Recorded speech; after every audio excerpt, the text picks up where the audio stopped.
Was اور نصیحتیں، لفظ لفظ حکمتیں، ابر علم و آگہی سے برستی بارشیں، شرع کے امور سے، دین کے شعور سے، قلب و ذہن جگمگاتے ہیں سچ کے نور سے۔ خطبہ جمعۃ المبارک۔ السلام علیکم ورحمۃ اللہ وبرکاتہ۔ الحمد للہ نحمده ونستعینه ونستغفره ونعوذ باللہ من شرور انفسنا ومن سیئات اعمالنا، نعوذ باللہ من شرور انفسنا ومن سیئات اعمالنا، نعوذ باللہ من شرور انفسنا ومن سیئات اعمالنا، اشہد ان لا الہ الا اللہ وحدہ لا شریک لہ، واشہد ان محمدا عبدہ ورسولہ صلی اللہ علیہ وعلی آلہ وصحبہ وسلم۔ اللہم صل علی محمد وعلی آل محمد كما صليت على إبراهيم وعلى آل إبراهيم إنك حميد مجيد، اللهم بارك على محمد وعلى آل محمد كما باركت على إبراهيم وعلى آل إبراهيم إنك حميد مجيد، رب اشرح لي صدري ويسر لي أمري واحلل عقدة من لساني يفقه قولي، اللهم طهر قلبي من النفاق وعملي من الرياء ولساني من الكذب وعيني من الخيانة، فإنك تعلم خائنة الأعين وما تخفي الصدور، أما بعد، فإن خير الحديث كتاب الله، وخير الهدي هدي محمد صلى الله عليه وسلم، وشر الأمور محدثاتها، وكل محدثة بدعة، وكل بدعة ضلالة، وكل ضلالة في النار۔ أعوذ بالله السميع العليم من الشيطان الرجيم، من همزه ونفخه ونفثه۔ شهر رمضان الذي أنزل فيه القرآن هدى للناس وبينات من الهدى والفرقان، وقال سبحانه وتعالى في آخر هذه الآية لتكبروا الله على ما هداكم ولعلكم تشكرون، وقال سبحانه وتعالى هل أتى على الإنسان حين من الدهر لم يكن شيئا مذكورا، إنا خلقنا الإنسان من نطفة أمشاج نبتليه فجعلناه سميعا بصيرا، إنا هديناه السبيل إما شاكرا وإما كفورا، وقال سبحانه وتعالى ألهاكم التكاثر حتى زرتم المقابر، كلا سوف تعلمون ثم كلا سوف تعلمون، وقال سبحانه وتعالى ثم لتسألن يومئذ عن النعيم، وقال سبحانه وتعالى وما قدر الله حق قدره والأرض جميعا قبضته يوم القيامة والسماوات مطويات بيمينه۔ انتہائی قابل احترام بھائیوں، بہت ہی عزت کے لائق میرے اس فیدریش بزرگوں، قابل شفقت عزیزوں اور بیٹوں، رمضان المبارک بڑی ہی جلدی کے ساتھ اپنی برکتیں سمیٹتے ہوئے ہم سے رخصت ہو رہا ہے۔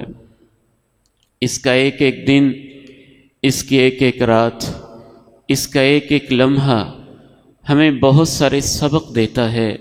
سچ تو یہ ہے کہ جب میں رمضان کی برکتوں میں غور کرتا ہوں تو مجھے یوں لگتا ہے کہ 14-15 گھنٹے کے لیے ہم اللہ سے یوں کہتے ہیں کہ اللہ، فرشتے تو ان کے اندر نہ کھانے کی خواہش ہے، نہ پینے کی خواہش ہے، نہ سیکسول ڈیزائر ہے، نہ جنس کی خواہش ہے، ان کے اندر یہ داعیہ، یہ فیکٹر، یہ فطرت موجود ہی نہیں، اور وہ تیری نافرمانی نہیں کرتے۔ اے اللہ، ہم زمین کے باسی ہیں، ہمارے اندر کھانے کی خواہش ہے، پینے کی خواہش ہے، جائز اور حلال بیویوں کے پاس جانے کی خواہش ہے، سیکس کی خواہش ہے۔ اے اللہ، ہم انسان ہو کے، گناہگار ہو کے، تیری زمین پہ رہ کے 14-15 گھنٹے فرشتے جیسا ہو کے تجھے دکھا دیتے ہیں، سب خواہشوں کے باوجود ان پہ کنٹرول۔ روزے کی ایک فلسفی یہ بھی سمجھ آتی ہے کہ یہ فرشتوں کے ساتھ تشبہ ہے، نیک لوگوں کے ساتھ تشبہ ہے، الملائکہ جیسے بننے کی، ان کے قریب ہونے کی ایک پریکٹس ہے۔ اس کے اندر اللہ رب العزت نے جو فلسفے رکھے ہیں ان میں سے ایک بہت بڑا فلسفہ صبر کی تربیت ہے، اور ایک بہت بڑی فلسفی انسان کے اندر یہ احساس پیدا ہو جائے کہ اللہ کتنا بڑا ہے، میں نے اس کے حکموں کو کیسے ماننا ہے۔ اس لیے جہاں اللہ نے ماہ رمضان کے احکام کا تذکرہ کیا، سورہ بقرہ کی اس آیت مبارکہ کے آخر میں کہا یرید اللہ بکم الیسر ولا یرید بکم العسر، اللہ تمہیں بھوکا اور پیاسا رکھ کے تنگ نہیں کرنا چاہتا، تمہارے ساتھ آسانیاں کرنا چاہتا ہے۔ ممکن ہے تمہارے 14-15 گھنٹوں کی پیاس سے 50,000 سال کی پیاس سہنا آسان ہو جائے، ممکن ہے چند گھنٹوں کی پریکٹس سے اور 1 مہینے کی پریکٹس سے 50,000 سال کا دن تمہارے اوپر آسان ہو جائے۔ 30 دن کی پریکٹس اور ریفریشر کورس سے دین پہ عمل کرنا آسان ہو جائے۔ سابقہ امتوں کی طرح تمہارے لیے روزہ مشکل نہیں بنایا میں نے، اس میں نے تمہارے لیے آسانیاں رکھی ہیں۔ ایک اور حکمت یہ ہے وَلِتُكَبِّرُوا اللَّهَ عَلَى مَا هَدَاكُمْ، تمہارے اندر میری عظمت کا احساس پیدا ہو جائے کہ ہم شتر بے مہار پیدا نہیں ہوئے ہیں، ہمارا ایک رب ہے، کھانا سامنے ہے، دسترخوان سجا ہوا ہے، بھوک تڑپا رہی ہے، لیکن جب تک اللہ کی طرف سے اجازت نہیں ہوگی، اے رب کریم میں نوالے کو ہاتھ تک نہیں لگاؤں گا۔ بھوک نہیں لگی، صبح کے وقت اٹھے ہیں، سحری کا وقت ہے، کھانے کو دل نہیں چاہتا، کھانا تو ہم روزانہ ہی کھاتے ہیں، پیٹ اے میرے بندو تم اپنا بھرو گے، پانی اپنی مرضی کا پیو گے، کولڈ ڈرنک تمہاری مرضی کی ہوگی، ڈشز تمہاری مرضیوں کی ہوں گی، لیکن آج صبح جب تم سحری کے وقت کھاؤ گے نا، اس نیت سے کہ اللہ تو بہت بڑا ہے، تو نے کہا ہے نا کھا لو، تو کھا لیتے ہیں۔ اللہ اکبر کی آواز آئے گی، ہم رک جائیں گے، 14-15 گھنٹے بھوکے اور پیاسے رہیں گے۔ اللہ کو یہ کھانا بھی اتنا پسند آتا ہے کہ سارے فرشتوں کی ڈیوٹی لگ جاتی ہے۔ سحری کھانے والے میرے بندوں کے لیے دعا کرو کہ اللہ ان پہ رحم فرما دے، اے اللہ ان پہ رحم فرما دے۔ ان اللہ وملائکتہ لیصلون علی المتطہرین، اللہ کے رسول علیہ السلام دونوں جہانوں کے سردار نے فرمایا خود اللہ سحری کھانے والوں پہ رحمتیں نازل کرتا ہے، اور اللہ کے فرشتے رحمت کی دعائیں کر رہے ہوتے ہیں۔ اور ایک فلسفہ، ایک حکمت روزے کی یہ بتائی وَلَعَلَّكُمْ تَشْكُرُونَ وَلَعَلَّكُمْ تَشْكُرُونَ، تاکہ تم شکر کرو۔ روزہ اس لیے ہے تمہارے اندر شکر کا جذبہ پیدا ہو جائے۔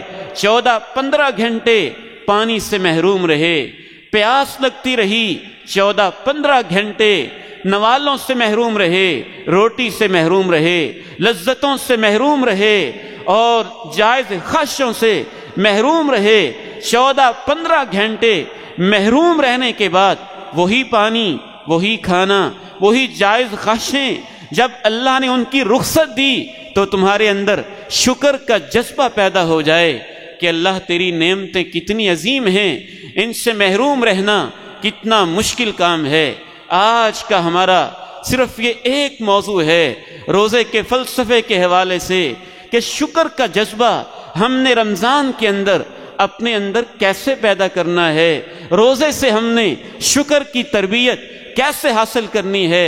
آج کے انسان کا بہت بڑا مسئلہ یہ ہے، پوری انسانی تاریخ میں شاید اتنی نعمتیں انسان کو کبھی نہیں ملی تھیں جتنی 21ویں صدی کے اس سفر میں انسان نے حاصل کی ہیں۔ زمین کے سینے کو چیر کے، سمندروں کے پانیوں میں تیراکیاں کر کے آسمان کی بلندیوں میں پروازیں کر کے، سورج کی شعاؤں کو گرفتار کر کے، چاند کی لہروں کو مقید اور مسخر کر کے، کوئی نعمت نہیں جو آج کے اس انسان نے اس نعمت سے فائدہ نہ اٹھایا ہو۔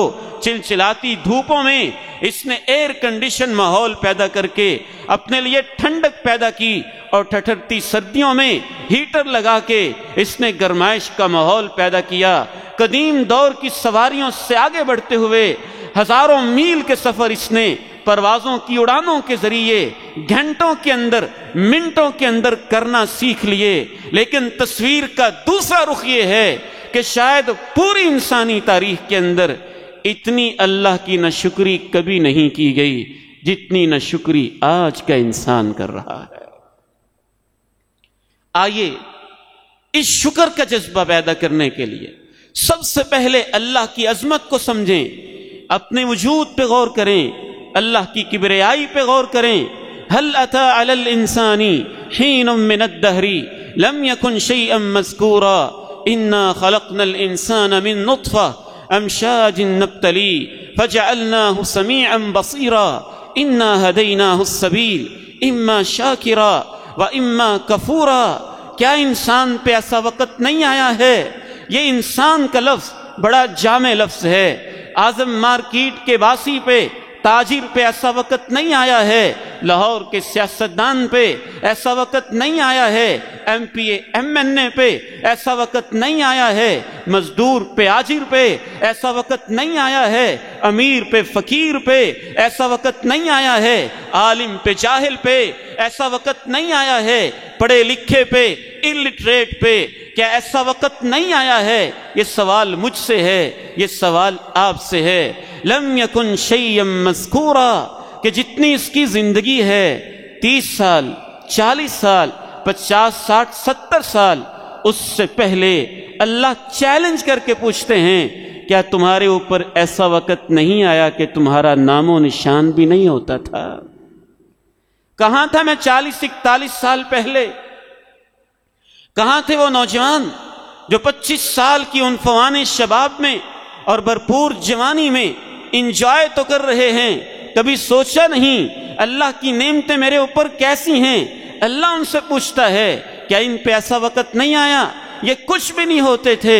انا خلقنا الانسان من نطفہ امشاج نبتلی، پھر ہم نے چاہا، ہمارا ارادہ ہوا پانی کی ایک بوند سے، پانی کے ایک قطرے سے، جس کے بارے میں آج جینیٹیکل سائنس اور میڈیکل سائنس آپ کو بتاتی ہے، آج کی بایولوجی آپ کو بتاتی ہے کہ اس گندے پانی سے جس کا نام لیتے ہوئے انسان کو شرم آتی ہے، 30-35 لاکھ رب کریم نے، الخلاق نے، الخالق نے، الباری نے، المصور نے، ارحم الراحمین نے 30-35 لاکھ جراثیم پیدا کیے۔ چونٹی سے ہم لاکھوں گنا چھوٹے تھے، 30-35 لاکھ جرثوموں میں سے کچھ سیل بنے، کوئی ایگ بنے، کوئی زائگوٹ بنے، نطفہ امشاج بنے۔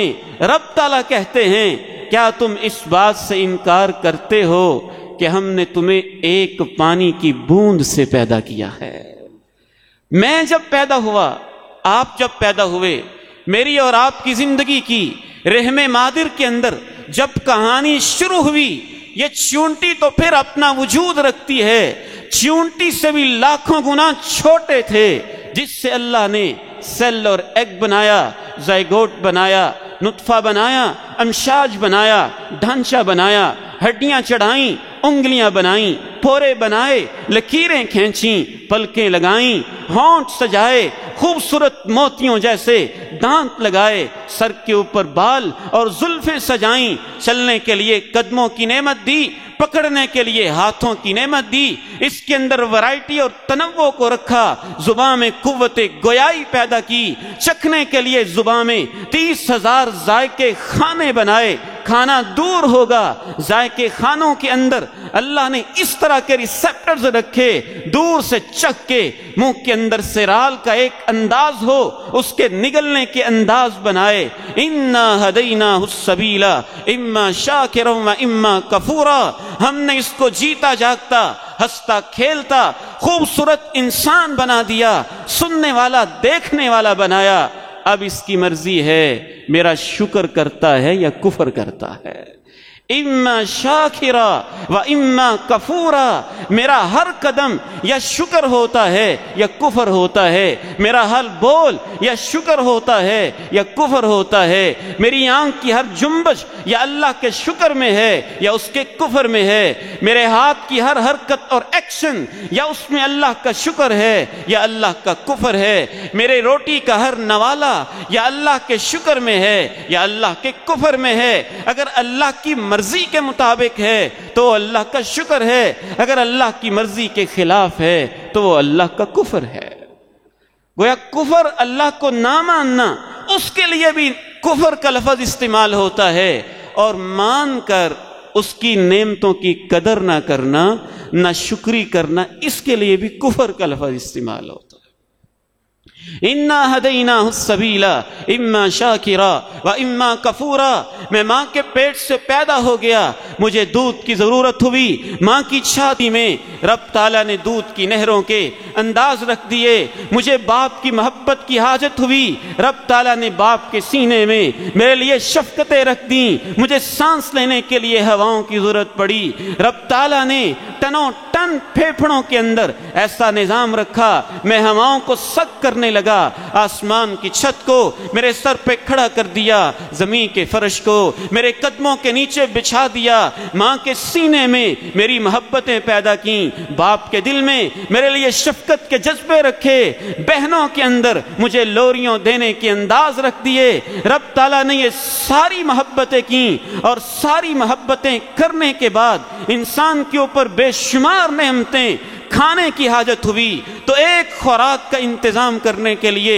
سورج کو لے کے آیا، اس نے ٹیمپریچر دیا، زمین کے سینے میں کھانا پکا، اگر وہ خشک ہو جاتا، ٹیمپریچر زیادہ ہوتا تو وہ کھانا جل کے اندر ہی سڑ کے رہ جاتا۔ پھر رات آئی، چاند کو لے کے آیا، اس نے ٹھنڈک پیدا کی، اس نے لزوجت، ویٹنس اور تازگی پیدا کی۔ پھر مجھے جب میں نے روٹی کا نوالا منہ کے اندر ڈالا تو اس نے میرے ہونٹوں میں، میرے منہ کے اندر ایسا لعاب رکھا اور دانتوں کا سلسلہ رکھا، کاٹنا چاہوں تو کاٹ لوں، چبانا چاہوں تو چبا لوں، اندر نگل جاؤں، یہ سارے انداز رب کریم نے رکھ کے انسان سے یہ کہہ دیا، اے انسان، اے حضرت انسان، اے آدم کے بیٹے، اے حوا کی بیٹی، ایک بات کو یاد رکھنا، کہیں ایسا نہ ہو کہ نعمتوں سے تو فائدہ اٹھائے اور نعمتیں دینے والے کو بھول ہی جائے۔ ہاتھ کس نے دیے؟ بھولا ہی رہے، آنکھیں کس نے دیں؟ بھولا ہی رہے، پاؤں کس نے دیے؟ بھولا ہی رہے۔ کہیں ایسا نہ ہو روزہ یہ یاد دہانی کروانے کے لیے آتا ہے کہ نہیں، تیری مرضی چلے گی، تیرا حکم چلے گا، تیرے فرمان چلیں گے، اور پھر اللہ رب العزت نے یہ بھی سمجھا دیا کہ دیکھنا، نعمتیں پیدا بھی میں نے کی ہیں، هو الاول والآخر والظاہر والباطن وهو بكل شيء علیم، کچھ نہیں تھا تو میں تھا، کچھ نہیں ہوگا تو میں ہوں گا، سب سے اوپر میں ہوں، سب کے قریب بھی میں ہوں۔ هو اللہ الذی لا الہ الا هو الرحمن الرحیم الرحمن الرحیم عالم الغیب والشہادہ هو الرحمن الرحیم۔ اے میرے بندو، میں سب کچھ جانتا ہوں، تمہارے اندر کے معاملات بھی جانتا ہوں، باہر کے معاملات بھی جانتا ہوں، تمہاری جوانیاں بھی جانتا ہوں، تمہارا بچپن بھی جانتا ہوں، تمہارا لڑکپن بھی جانتا ہوں، تمہارے بند کمروں کی زندگی بھی جانتا ہوں۔ اس کے باوجود هو الرحمن الرحیم، میں ایسے رحم کرتا ہوں کہ میری رحمتوں کی کوئی انتہا نہیں ہوتی۔ هو اللہ الذی لا الہ الا هو الملک القدوس السلام المؤمن المہیمن العزیز الجبار المتکبر سبحان اللہ عما یشرکون۔ اللہ نے اپنی صفات بتائیں اور ساتھ ہی یہ کہا کہ ایک دن وہ بھی آئے گا، یہ زمین جو تمہارے نیچے میں نے بچھائی، میں اس کے اوپر زلزلے برپا کر دوں گا، جس سورج کو میں لایا میں اس کو گدلا کے رکھ دوں گا جو چاند تمہیں ٹھنڈک پہنچاتا رہا، میں اس کو لپیٹ کے رکھ دوں گا جو ستارے کمکموں کی طرح روشن رہے، میں ان ستاروں کو آسمان سے اتار کے ان کی روشنیاں ختم کر کے رکھ دوں گا۔ اذا الشمس كورت واذا النجوم انكدرت واذا الجبال سيرت واذا العشار عطلت واذا الوحوش حشرت واذا البحار سجرت واذا النفوس زوجت واذا الموءودة سئلت بأي ذنب قتلت واذا الصحف نشرت واذا السماء كشطت واذا الجحيم سعرت واذا الجنة ازلفت۔ اونچ نیچ سب ختم ہو گئے، ستارے جھڑ گئے، چاند بے نور ہو گیا، سورج کو لپیٹ دیا گیا، سمندروں میں آگ لگ گئی، زمین پہ زلزلے برپا ہوئے، لوگ ایک دوسرے سے ٹکرائے، ایک چیخ کی آواز آئی، سب مردار ہو کے رہ گئے۔ پھر رب کریم نے کہا جنت کو قریب لایا جائے، وَإِذَا الْجَنَّةُ أُزْلِفَتْ، جنت کو قریب لایا گیا۔ رب کریم نے کہا جہنم کو بھی لایا جائے، جہنم کو 70,000 فرشتوں نے 70,000 زنجیروں کے اندر باندھا ہوا، ایک زنجیر کے ساتھ 70,000 فرشتے، 4 ارب 90 کروڑ فرشتے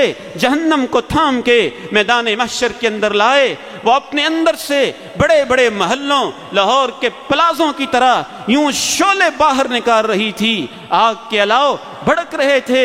وَجَاءَ رَبُّكَ وَالْمَلَكُ صَفًّا صَفًّا، فرشتوں کی صفیں بن گئیں۔ پھر رب کریم آئے اپنی شان کے مطابق، اپنے جلال کے مطابق، اپنی جبروت کے مطابق، اپنی عظمت کے مطابق، کما یلیق بجلالہ سبحانہ وتعالی۔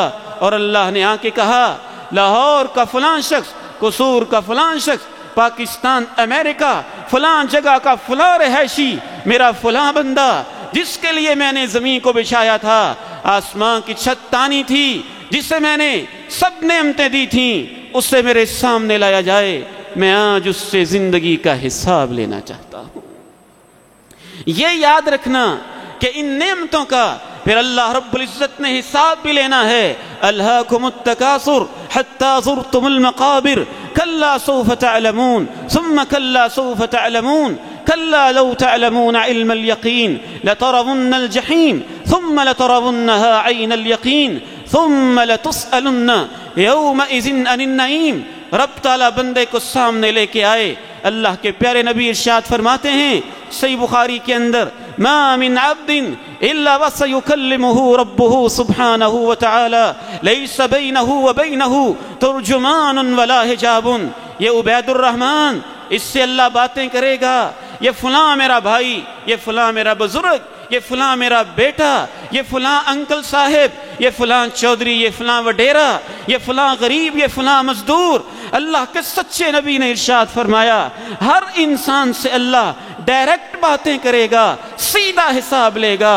اللہ ہوگا، اس کا بندہ ہوگا، لیس بینہ وبینہ ترجمان، وہ ایک دوسرے کی باتوں کو سمجھتے ہوں گے، کسی ترجمہ کرنے والے ٹرانسلیٹر کی ضرورت نہیں ہوگی، ولا حجاب، درمیان کے اندر کوئی پردہ نہیں ہوگا۔ میں حیران ہوتا ہوں اگر جج کال کر لے تو ہماری ٹانگیں کپ کپا جاتی ہیں کہ تاریخ ہے، پتہ نہیں جج کیا سوال کرے گا، مقدمہ جیت جائیں گے یا مقدمہ ہار جائیں گے۔ امام غزالی رحمہ اللہ فرماتے ہیں بعض لوگ جج کے سامنے سے کمرہ عدالت سے باہر آئیں تو ان سے پوچھیں پردے کیسے تھے، کمرہ عدالت کا رنگ کیسا تھا، تو اس کا اپنا رنگ بدلا ہوتا ہے، جسم پہ کپ کپی طاری ہوتی ہے۔ وہ جواب دیتا ہے مجھے تو اپنے مقدمے کی فکر تھی، میں تو دائیں بائیں کچھ دیکھ ہی نہیں سکا۔ مزید فرماتے ہیں اے انسان، اگر تیرے لیے بس اتنا مسئلہ ہو کہ تجھے اللہ کے سامنے کھڑا کیا جائے گا، وَأَمَّا مَنْ خَافَ مَقَامَ رَبِّ وَنَهَى النَّفْسَ عَنِ الْهَوَىٰ فَإِنَّ الْجَنَّةَ هِيَ الْمَأْوَىٰ۔ سب سے بڑا ایشو، سب سے بڑا مسئلہ، دنیا کے مسئلے اپنی جگہ پہ ہیں، ہم مانتے ہیں، تسلیم کرتے ہیں، ہم انسان ہیں، ان میں الجھ جاتے ہیں، پریشان ہو جاتے ہیں، لیکن سب سے بڑا میرا اور آپ کا مسئلہ تو یہ ہے کہ اللہ نے کہنا ہے عبید الرحمن آجا، میں تجھ سے تیری زندگی کا حساب لینا چاہتا ہوں۔ فَيَرَى أَيْمَنَ مِنْهُ فَلَا يَرَى إِلَّا مَا قَدَّمَ۔ سب سے سچے انسان، انسانی تاریخ کے سچے ترین پیغمبر، محبوب ترین پیغمبر رب کی باتیں ہمیں سمجھا رہے ہیں، کمرے عدالت کا منظر بتا رہے ہیں۔ انسان دائیں طرف دیکھے گا فلا يرى الا ما قدم، اسے اپنی زندگی نظر آئے گی، جو کرتا رہا وہی نظر آئے گا، جو اعمال تھے وہ نظر آئیں گے۔ فیرا اشأم منہ، انسان خوف کے عالم میں بائیں طرف دیکھے گا، ادھر سے کوئی نکلنے کا بھاگنے کا راستہ، ادھر سے کوئی سفارشی، ادھر سے کوئی چیز، کوئی سپورٹ مل جائے۔ اللہ کے پیارے نبی ارشاد فرماتے ہیں فلا يرى الا ما قدم، بائیں طرف بھی اس کو اپنی زندگی نظر آئے گی۔ یوم ينظر المرء ما قدمت یداه ويقول الكافر یا لیتنی كنت ترابا، زندگی کی ساری ویڈیو اس کی آنکھوں کے سامنے ہوگی، اس کی خلوتیں، اس کی جلوتیں، اس کی صبحیں، اس کی شامیں، رب کے سامنے کھڑا ہوگا۔ دائیں طرف دیکھے گا اپنی زندگی کی سکرین، بائیں طرف دیکھے گا اپنی زندگی کی سکرین، سیدھا دیکھے گا تو جہنم بہت قریب ہوگی، جہنم کی آگ کے شعلے نظر آئیں گے۔ واتقوا النار ولو بشق تمرہ، اللہ کے پیارے نبی ارشاد فرماتے ہیں کھجور کا ٹکڑا بھی اگر کسی نے اللہ کی راہ میں دیا ہوگا تو بعض دفعہ اتنا صدقہ بھی اس کو جہنم کی آگ سے بچا لے گا، لیکن حساب تو لے گا نا اللہ تعالیٰ۔ بندے کو سامنے کھڑا کیا، سب سے پہلا سوال، پہلے سوال کی مختلف نوعیتیں ہیں۔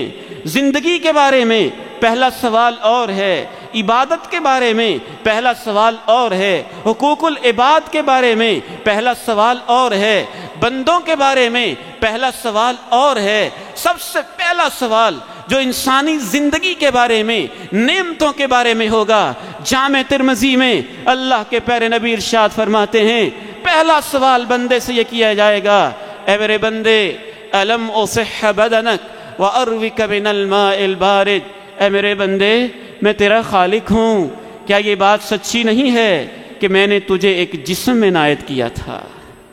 کیا یہ حقیقت نہیں ہے میں نے تجھے آنکھیں دی تھیں، ہاتھ دیے تھے، پاؤں دیے تھے، دماغ دیا تھا، سوچ دی تھی، دل دیا تھا، دھڑکنیں دی تھیں، وجود دیا تھا۔ وَأَرْوِكَ مِنَ الْمَاءِ الْبَارِدِ، کیا یہ حقیقت نہیں میں نے تیرے پینے کے لیے ٹھنڈے پانی کے انتظام کیے تھے؟ اے میرے بندے اب مجھے بتانا میری نعمتوں کو کہاں استعمال کرتا رہا؟ پھر ان نعمتوں اور زندگی کے بارے میں خصوصی طور پہ 5 سوال ہوں گے۔ لا تزول قدم ابن آدم حتى يسأل عن 5، عن عمره فيما أفنى، وعن شبابه فيما أبلى، وعن ماله من أين اكتسبه وفيما أنفقه، وعن علمه وماذا عمل فيما علم۔ اللہ کے پیغمبر فرماتے ہیں رب تعالیٰ کا حکم ہوگا تو ایک قدم میں نہیں چل سکتا جب تک زندگی کے بارے میں 5 سوالوں کے جواب نہ دے۔ زندگی کہاں لگا کے آئے ہو؟ جوانی کہاں لگا کے آئے ہو؟ مال کہاں سے کماتے رہے ہو اور کہاں خرچ کرتے رہے ہو؟ اور جتنے تم نے خطبے سنے تھے، درس سنے تھے، قرآن پڑھا تھا، تعلیم حاصل کی تھی، اس پہ عمل کتنا کیا ہے؟ جتنی تیرے پاس معلومات تھیں اور جتنے تو مختلف 30-32 چینلوں پہ بیٹھ کے مختلف مسالک میں فرقہ وریت کی لڑائیاں تو لڑاتا تھا، بتا تیری زندگی میں اس بات کا سوال نہیں کہ تو باتیں کتنی جانتا تھا، سوال تو یہ ہے تو نے ان کے اوپر عمل کتنا کیا تھا۔ انسانی اعضاء کے بارے میں بالخصوص اللہ رب العزت پھر علیحدہ علیحدہ سوال بھی کریں گے۔ ایک مطلق سوال کیا، جسم کو کہاں استعمال کیا، عمر کہاں پہ لگائی، پھر علیحدہ علیحدہ سوال کیے۔ ان السمع والبصر والفؤاد كل اولئک کان عنہ مسئولا۔ اے عبید الرحمن تجھے کان دیے تھے، کیا سنتے رہے ہو؟ بتاؤ نا مجھے۔ تجھے ہاتھ دیے تھے، کیا پکڑتے رہے ہو؟ تجھے پاؤں دیے تھے، کن راہوں پہ چلتے رہے ہو؟ تجھے آنکھیں دی تھیں، اس سے کیا دیکھتے رہے ہو؟ تجھے زبان دی تھی، اس سے کیا بولتے رہے ہو؟ تجھے سارا وجود دیا تھا، اسے کہاں استعمال کرتے رہے ہو؟ عبداللہ ابن جہش صحابی اس موقع پہ یاد آ رہے ہیں، فرمایا کرتے تھے اے اللہ میرا دل چاہتا ہے میدان جہاد ہو، مار کے لگے ہوں، میرا کل مقابلہ ہو جائے۔ میدان احد میں کہہ رہے ہیں میرے مقابلے میں ایک بڑا توانا مضبوط طاقتور کافر آئے وہ مجھ سے لڑے، میں اس سے لڑوں، میں اس کو ماروں وہ مجھ کو مارے، میں اس پہ تلوار چلاؤں وہ میرے اوپر تلوار چلائے، حتیٰ کہ وہ غالب آ جائے، مجھے پکڑ لے، مجھے شہید کر دے، شہید کرنے کے بعد یجدو انفی، میرے ناک کو کاٹ دے، ویبقر بطنی، میرے پیٹ کو پھاڑ دے اور میرے جسم کے ٹکڑے ٹکڑے کر دے، پھر میں مر جاؤں، پھر قیامت کا دن آئے تو مجھ سے پوچھے عبداللہ کیا کر کے آئے ہو، میں کہوں اللہ دیکھ لینا، ناک تیری خاطر کٹوا کے آ گیا ہوں، پیٹ پھاڑ دیا گیا ہے، جسم کٹ گیا ہے۔ ایسے صحابہ کرام میدان محشر کا تصور کر کے اللہ سے ہم کلامیاں کرتے تھے۔ 21ویں صدی کے نوجوانوں، میرے عزیزوں، میرے بھائیوں، میرے بزرگوں، میں آپ سے پوچھنا چاہتا ہوں، ماؤں بہنوں تک بھی آواز پہنچے گی تو ان سے بھی ہم پوچھنا چاہتے ہیں، اگر اللہ نے پوچھ لیا 12 مہینے تجھے دیے تھے، سن 2018 کے 12 مہینوں کی تیری زندگی کا حساب لینا ہے، 12 مہینوں میں سے ایک مہینہ ہی ایسا بتا دو جس میں ہاتھ میرے دین کے لیے استعمال ہوئے، قدم چلتے رہے تو میرے دین کے لیے، زبان بولتی رہی تو میرے دین کے لیے کبھی کبھی بڑی شرمندگی ہوتی ہے، پوری زندگی تو دور کی بات ہے، ہم تو اتنے کمزور ہیں 1 سال کا بھی حساب نہیں دے سکتے۔ علیحدہ علیحدہ اللہ نے ہر عضو کے بارے میں سوال کیا، ہر چیز کے بارے میں پوچھا۔ اگر رمضان کے مہینے میں صرف زبان خاموش بھی رہی تو کیا فائدہ، 11 مہینوں کا جب حساب ہوگا تو اس کے اندر سود کے کھاتے کھلتے رہے، اس کے اندر چغلیاں اور غیبتیں ہوتی رہیں، اگر چند گھنٹوں کے لیے ہاتھ ظلم سے بچ بھی گئے تو یہ اچھی بات ہے، اتنا فائدہ تو ضرور ہے کہ چند گھنٹے محفوظ ہو گئے، لیکن 11 مہینوں کا جب کھاتا کھلا تو اس میں مختلف کرپشن حساب کے اندر، مختلف قسم کی غلط کاریاں اور اپنے مالک کو دھوکہ دینے کے معاملے اور مختلف قسم کی خیانتیں نکل آئیں تو ہاتھ تو بولے گا، پاؤں چلتے رہے۔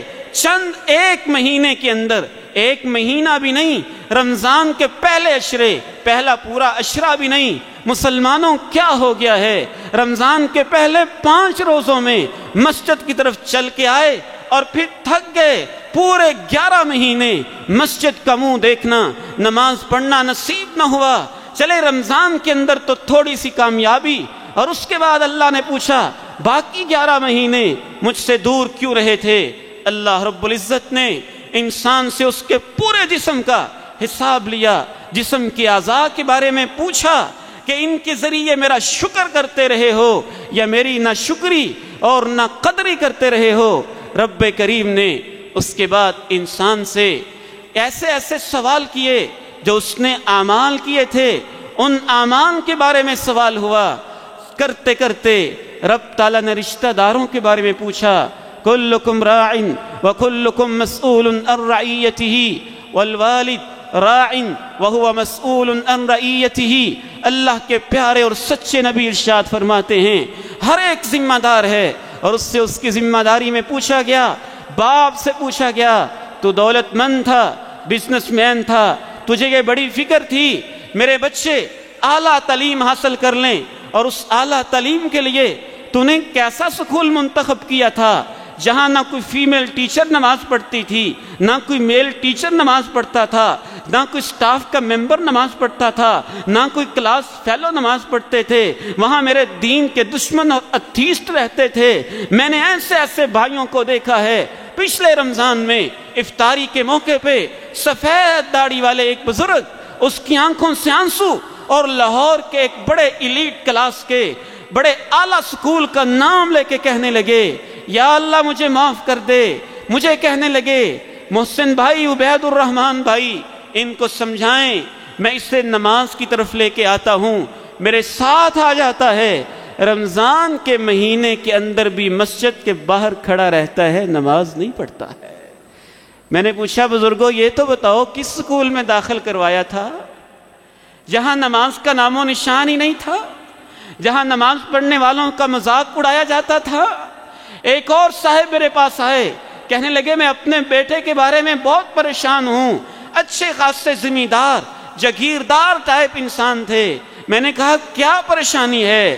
میں نے کہا کیا پریشانی ہے؟ بچے سے کچھ انٹرویو لیا، اس کے والد سے پوچھا، تنہائی میں اس کو بٹھایا تو اس بچے نے مجھے کھل کے بتایا، قاری صاحب مسئلہ یہ ہے کہ جس سکول کے اندر میں پڑھتا ہوں وہاں بچے ڈرنکنگ کرتے ہیں، اور جو ڈرنکنگ نہیں کرتا ہے اس پہ ہوٹنگ ہوتی ہے کہ تو شراب ہی نہیں پیتا، تجھے شراب پینے کا طریقہ ہی نہیں آتا، تو کیسی زندگی گزارتا ہے؟ اللہ سے ڈر جائے میرے بھائیوں۔ بچوں کو سکول میں داخل کرواتے ہوئے، بیٹیوں کو تعلیم دلواتے ہوئے سب کچھ دیکھ لیتے ہو، کبھی یہ بھی تو دیکھ لیا کرو کہ اللہ کی عدالت میں مجھ سے پوچھا گیا تو نے اپنے بیٹے کو ماحول کیسا دیا تھا، اپنی بیٹی کو ماحول کیسا دیا تھا؟ جب اس کی برے ماحول میں تربیت ہو جاتی ہے پھر ہمیں فکر ہوتی ہے اب یہ نماز نہیں پڑھتا، اب یہ دین کی طرف نہیں آتا، اب یہ قرآن نہیں پڑھتا ہے، اب قرآن کی تلاوت نہیں کرتا ہے۔ مجرم تو آپ ہیں، آپ نے 15 سال تک 21 سال تک اس کو ایسے سکولوں، کالجوں، یونیورسٹیوں کے اندر رکھا جہاں نماز کا نام و نشان نہیں تھا، تربیت نہیں ہوتی تھی۔ اب اگر وہ نہیں پڑھتا تو بتائیں قصور آپ کا ہے یا آپ کے بیٹے کا ہے؟ اللہ کے پیارے نبی ارشاد فرماتے ہیں ہر بندے سے پوچھا جائے گا میں نے تجھے اولاد کی نعمت دی تھی، بیٹا دیا تھا، بیٹی دی تھی، کس راستے پہ لگا کے آئے تھے، کن راہوں پہ لگا کے آئے تھے؟ کوئی خیر اور نیکی کی راہوں پہ بھی لگایا تھا، کوئی اس کو قرآن کا ترجمہ بھی پڑھایا تھا، کوئی صحیح بخاری کی تعلیم بھی دی تھی، کبھی اس کو دین کی محفل میں بھی لے کے گئے تھے، کبھی اس کو علماء کے پاس بھی لے کے گئے تھے، کبھی اس کو خطبہ جمعہ میں بھی ساتھ لے کے گئے تھے، کبھی نماز میں بھی ساتھ لے کے گئے تھے، کبھی اس کے سینے کے اندر دعائیں بھی یاد اور محفوظ کرنے کی کوشش کی تھی۔ رشتہ داروں کے بارے میں سوال ہوا، بیوی کے بارے میں سوال ہوا، بچوں کے بارے میں سوال ہوا، والدین کے بارے میں سوال ہوا، والدین سے اولاد کے بارے میں سوال ہوا۔ یاد رکھیے میرے نوجوان بیٹو، اگر کسی نے باپ کی نافرمانی کی ہوگی، ماں کا دل دکھایا ہوگا، وہ تو اللہ کی عدالت میں کوئی جواب نہیں دے سکے گا، کیونکہ اللہ نے سب سے پہلی بات کہی ہی یہ انشکر لی ولی والدیک، میں یہ چاہتا ہوں کہ تو نے اوپر آسمان والے رب کا شکر ادا کرنا ہے اور زمین کے اوپر سب سے پہلے اپنے والدین کا شکر ادا کرنا ہے۔ بات آگے بڑھی، دوسرے مسلمانوں کے پھر مقدمے پیش ہونے لگے، ان کے بارے میں اللہ رب العزت نے سوالات شروع کر دیے۔ اول ما یقضى بین الناس فی الدماء، اللہ کے پیارے نبی ارشاد فرماتے ہیں سب سے پہلا فیصلہ قتل کا فیصلہ ہوگا، قتل کے مقدمے کا ہوگا، خون کے مقدمے کا ہوگا۔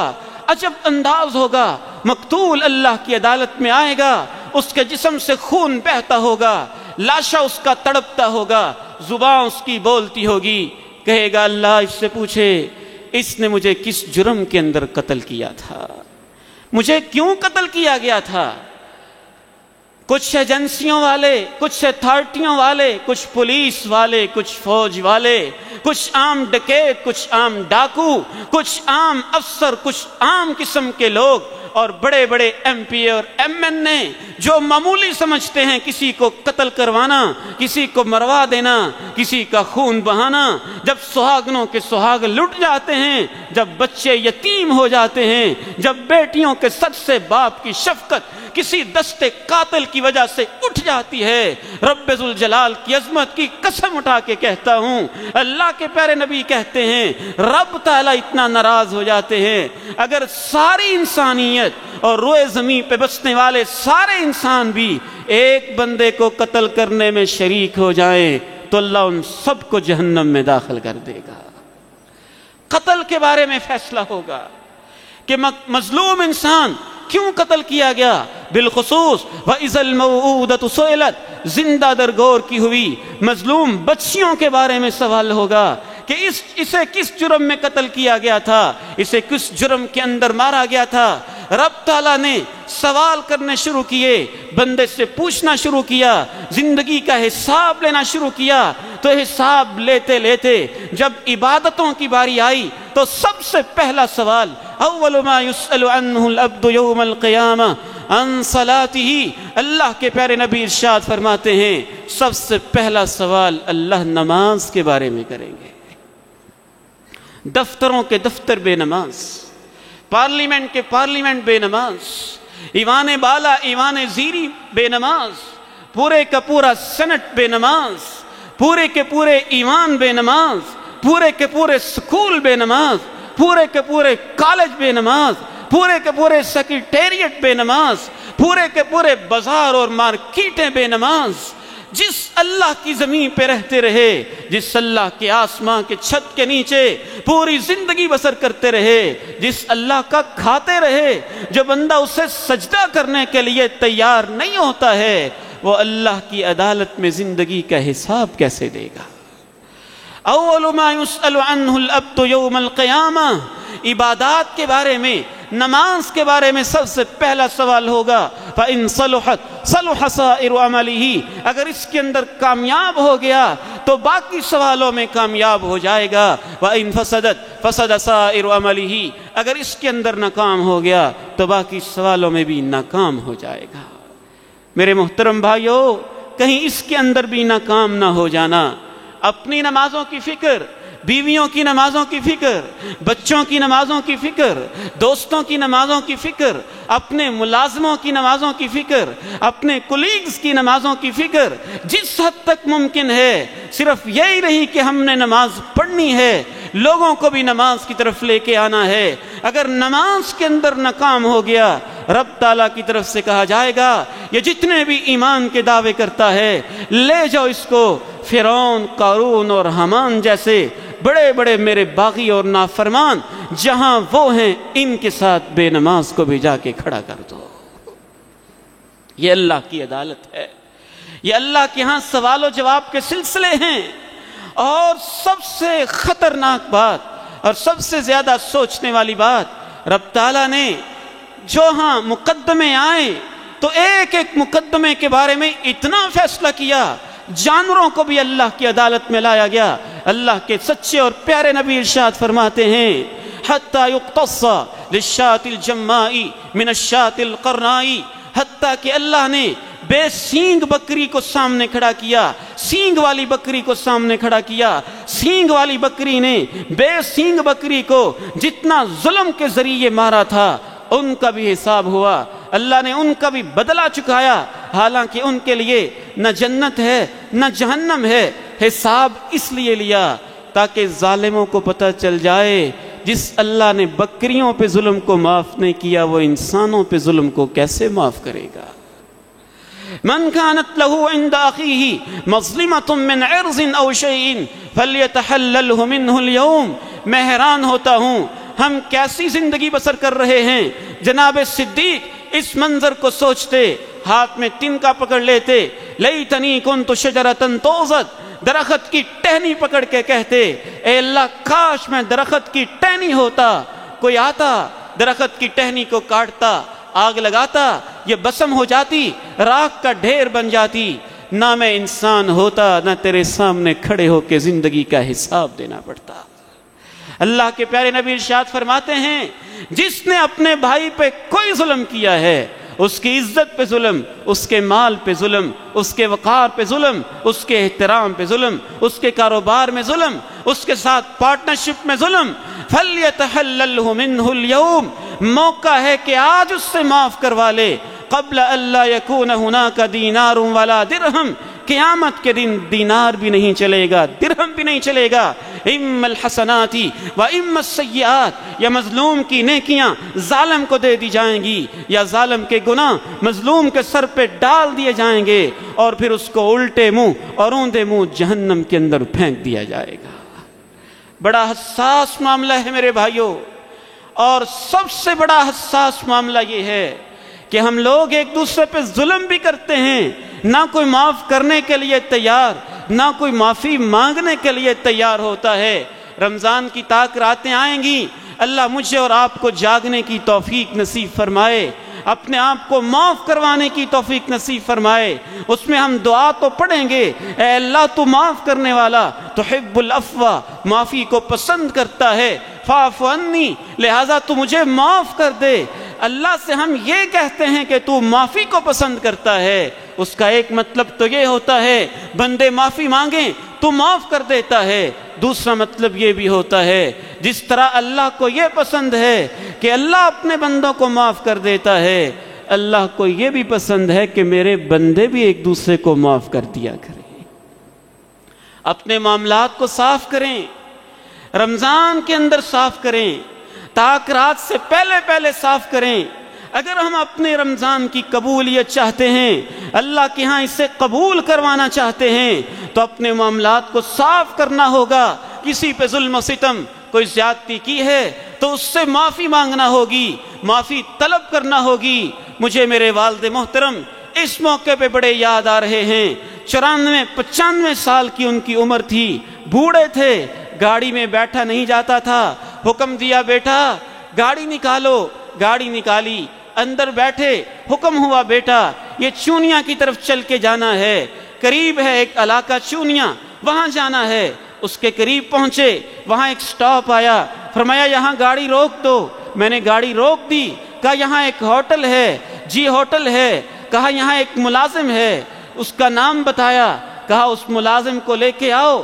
پرانے اس نے کپڑے پہنے ہوئے، برتن صاف کرنے والا، اور میرے ابا جی نے وقت کے شیخ الحدیث ہیں، بڑے عالم ہیں، دونوں ہاتھ اس کے سامنے جوڑ کے کہا تم میں بیمار تھا، مجھے پوچھنے آئے تھے، بیماری کے اندر مجھے پتہ نہیں رہا، بیٹے میں نے بیماری کی وجہ سے غصے میں آ کے سخت باتیں کی تھیں، آج میں تیرا باپ ہونے کے ناطے تجھ سے معافی مانگنے آیا ہوں، کہیں اللہ کے سامنے مجھے پوچھ نہ لینا، جو میں نے باتیں کی تھیں تجھ سے معافی مانگنے کے لیے آیا ہوں۔ اللہم انکا عفو تحب العفو فاعف عنا۔ اللہ کے پیارے نبی نے یہاں تک ارشاد فرمایا جس شخص نے بھی من اقتطع حق امرئ مسلم بیمینہ، صحیح بخاری کی حدیث میں فرمایا جس نے جھوٹی قسم اٹھا کے اپنے بھائی کا حق کھایا ہوگا، اوجب اللہ لہ النار، اللہ اس کے لیے جہنم کا ضروری فیصلہ فرما دیں گے، لازماً فیصلہ فرما دیں گے۔ صحابہ پریشان ہو گئے، کہا وَإِن كَانَ شَيْئًا يَسِيرًا، چاہے چھوٹی سی بات کے اوپر، معمولی سی چیز کے اوپر جھوٹی قسم اٹھا کے دوسرے کا حق مارو پھر بھی یہ سزا ہوگی۔ اللہ کے پیارے نبی نے ارشاد فرمایا وَإِن قَضِيبًا مِّنْ أَرَاكَ، اگرچہ پیلو کے درخت کی ٹہنی جھوٹی قسم اٹھا کے دوسرے کی کھائی ہو پھر بھی اللہ جہنمی کا فیصلہ کریں گے۔ ہم کس دنیا میں رہتے ہیں؟ ہم کیسے زندگی بسر کرتے ہیں؟ ہم کیسے رمضان گزارتے ہیں؟ پھر کیسے ظلم پہ ظلم کیے جاتے ہیں؟ سب سے آخری اور اہم ترین بات جو میں عرض کرنا چاہتا ہوں، اللہ نے سوال کرتے کرتے ایک ایسا سوال کر لیا جس کے بارے میں ڈر لگتا ہے کہیں ہم پکڑے نہ جائیں۔ حافظ قرآن کو، عالم قرآن کو، مجاہد کو، سخی کو بلا کے اللہ نے پوچھا تم کیا کر کے آئے ہو؟ قرآن کی نعمت دی تھی، کیا کرتے رہے ہو؟ دولت دی تھی، کیا کرتے رہے ہو؟ علم دیا تھا، کیا کرتے رہے ہو؟ تینوں نے کہا، حافظ نے کہا اللہ قرآن سناتا رہا، تراویح پڑھاتا رہا، بچوں کو قرآن کی تعلیم دیتا رہا۔ سخی نے کہا بڑی ثقافتیں کرتا رہا، بڑی مسجدیں بنواتا رہا، بڑے مدرسے اور ٹرسٹ چلاتا رہا۔ مجاہد نے کہا اپنی جان قربان کر کے آ گیا۔ اللہ نے کہا تم تینوں ہی جھوٹ بولتے ہو، جھوٹ بولتے ہو، جھوٹ بولتے ہو، جھوٹ بولتے ہو۔ میری خاطر نہیں کرتے تھے، تم اس لیے کرتے تھے لوگ کہیں کیا خوبصورت قرآن پڑھتا ہے، تم اس لیے کرتے تھے کہ لوگ کہیں کتنا سخی ہے، تم اس لیے کرتے تھے کہ لوگ کہیں کتنا دلیر ہے۔ وقد قیلا، شہرت چاہتے تھے تمہیں مل گئی ہے، میرے پاس تمہارے لیے کوئی اجر نہیں ہے۔ اعمال کا ہی نہیں، پھر نیتوں کا حساب ہوا کہ جو کام کیا تھا کس نیت سے کیا تھا، اس کام کے پیچھے فیکٹر کیا تھا، اس کام کے پیچھے نیت کیا تھی۔ آئیے میرے محترم بھائیو، تاکہ تم شکر کرو، آج کے خطبے کا خلاصہ یہ ہے، رمضان المبارک سے ہم یہ سبق سیکھیں کہ اللہ ہم زندگی ایسی گزارنا چاہتے ہیں کہ ہمارے نامہ اعمال میں تو نے ہمیں شکر گزار بندوں میں لکھا ہو، جو تیری نعمتوں پہ تیرا شکر بھی ادا کرتے ہیں، تیری نعمتوں میں سے تیرے بندوں کا بھی حق پہچانتے ہیں، بندے ان پہ کوئی نیکی کریں تو ان کا بھی شکریہ ادا کرتے ہیں، والدین کا بھی شکریہ ادا کرتے ہیں۔ اے اللہ ہمیں ان بندوں میں شامل کر دے جو تیری نعمتوں کو تیرے دین کے لیے جائز طریقوں میں استعمال کرتے ہیں، ناجائز جگہوں پہ استعمال کر کے وہ نہ شکر ہے اور نہ قدر قسم کے لوگ نہیں بنتے ہیں۔ یہ سبق اللہ مجھے اور آپ کو سیکھنے کی رمضان سے اور روزوں سے توفیق نصیب فرمائے۔ وآخر دعوانا الحمد للہ رب العالمین۔